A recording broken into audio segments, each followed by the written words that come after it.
Good morning, Ma'am Bless. I'm Register is birthday and I'm going to present my argumentative essay about the Cebu flooding and disaster caused by humans.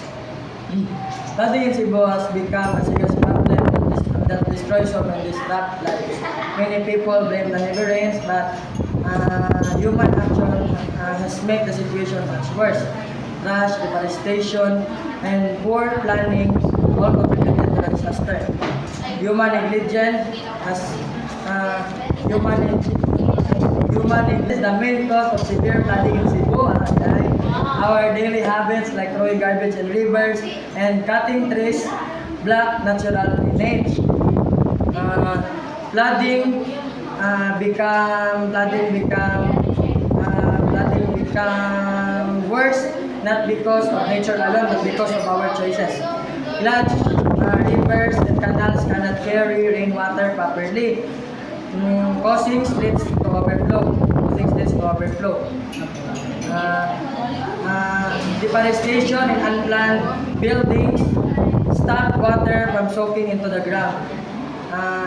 These actions make even normal rainfall turns into damaging floods.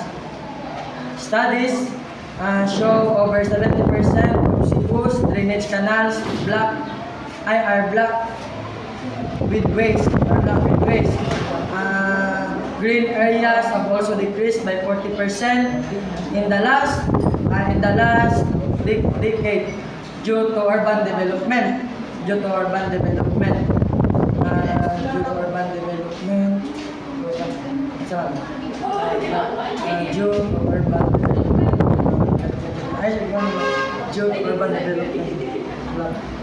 Our reports confirm that deforestation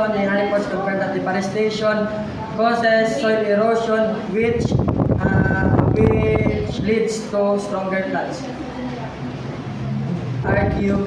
Some people argue that flooding is uncontrollable. Uncontrollable.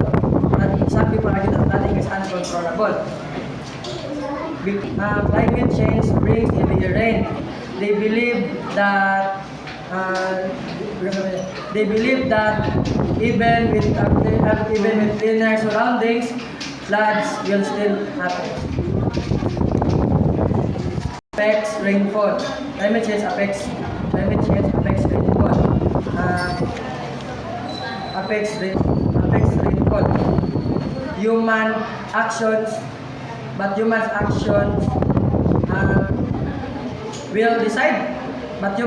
will decide the destructive flooding, how destructive flooding